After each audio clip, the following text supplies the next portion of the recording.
Hey, I'm doing a video outside. The birds are singing. Just got done raining.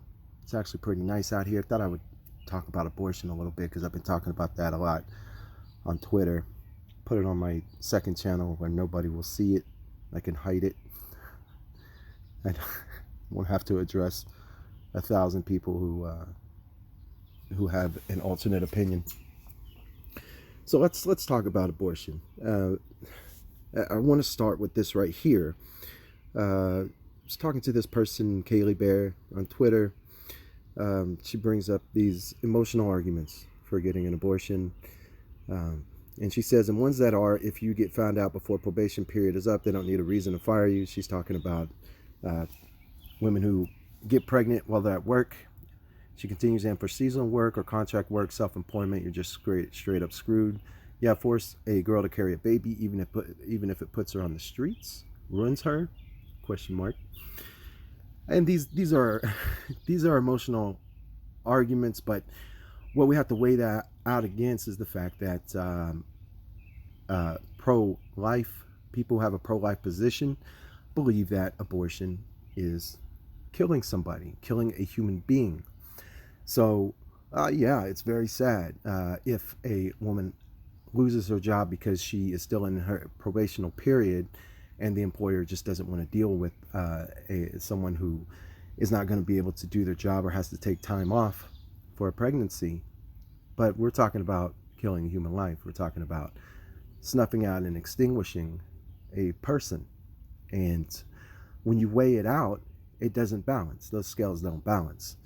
So when people talk about I don't know, the stress and the problems that a person has to go through who has an unwanted pregnancy, and they say that this justifies terminating the pregnancy, they are naturally attributing less value to the life of the child that the woman is carrying.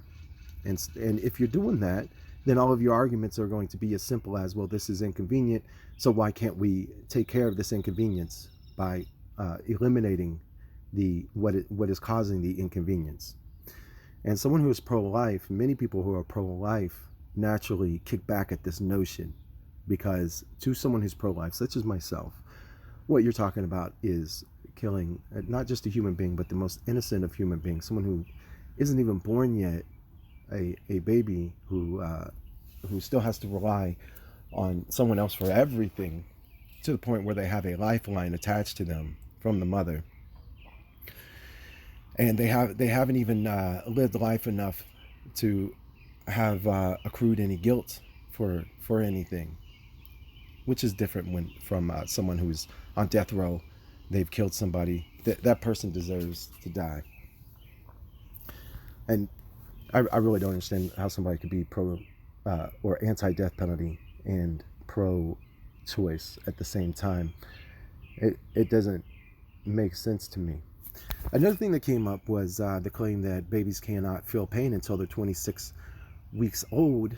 And there's actually a documented case of babies being born at that stage and before that stage, being born and living alive, which means that their brain was properly developed, their organs properly developed. They were able to live outside of the womb and be viable. And so we know certainly, especially from the case of one that was born at 21 weeks, a whole month and a week before the claim that 26 weeks is the point where they can even feel pain. We know for a fact that they can and do feel pain before that. Maybe not all, I don't know, but we know that at least some do. The entire argument behind this, the medical science behind this, is so speculative. Why speculate on the life of a human being? Why speculate when it comes to uh, a a human being being able to feel the pain of being injected with acid, or being cut into pieces, or a number of ways where they are killed? Why speculate? Why is that okay? Because we view their life as being worth less than the life of a baby who is outside of the womb? Doesn't make sense to me. Their lives are valuable. They are human beings. A fetus is a human being. And I believe that a fetus is a human being regardless of development. Another thing we need to look at is the fact that these clinics like Planned Parenthood uh, especially target the black community and minorities and those who are in poverty, and yet the left, who is supposedly a champion for minorities and the disadvantaged, those without privilege, they are vastly, significantly in favor of reducing their population and genociding them, which is what abortion is. It's genocide at this point because it massively, disproportionately targets especially black people. The black, 200 years ago, blacks made up 19% of the population of the United States. Since then, they dropped to about 9% early in the 1900s. Since 2010, their population has increased to maybe 12%. They've grown only 3%, and they've actually lost between 6 and 7% of their total overall demographics since 200 years ago. Meanwhile, in that same time period, the early 1900s, the Hispanic population was less than 1%, and it has grown in demographics by 16% in 100 years. Meanwhile, the black population, the black demographics have decreased by 2 to 3%. And a lot of that is due to abortion. But the left doesn't care about that. They don't care that these communities are disproportionately targeted by Planned Parenthood, abortion providers, and abortion advocates. And that's a bit of a tragedy, I think. It's really unfortunate. I think that I don't think that abortion should be outlawed in every case. I think that when a mother's life is on the line, then we should allow an abortion if it's between one life or another. Because for me, this entire thing is about balance. A life is valuable, but if you're going to lose a life, it should be up to the mother.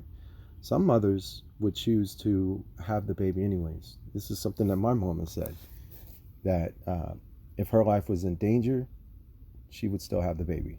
That's her choice. But I think if a woman would choose not to have the baby, I think that that's okay too.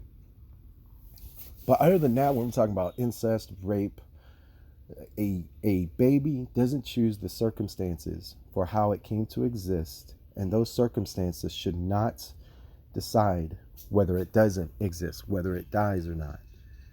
Yes, it's very sad, it's very unfortunate, but we're talking about weighing out a human life. We're talking about murder versus emotional distress. That's what we're talking about. And when I think about someone who has been raped or a victim of incest, they get pregnant, I believe that the baby and giving birth is a continuation of the horrible, awful thing that happened to them, where they went through this traumatic event. I believe that having to give birth to the baby is part of this really awful event. But besides that, when we're talking about rape, over 70% of women who are raped choose to have the baby anyways. So it's about 76%. 24% of women who are raped opt for an abortion.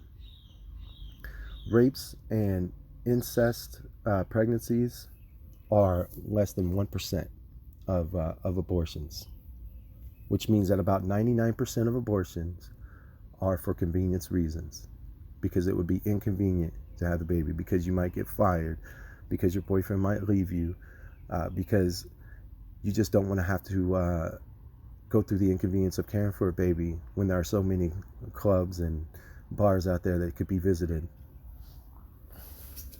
That's what 99% of abortions are. So there we go. There's my thoughts on abortion.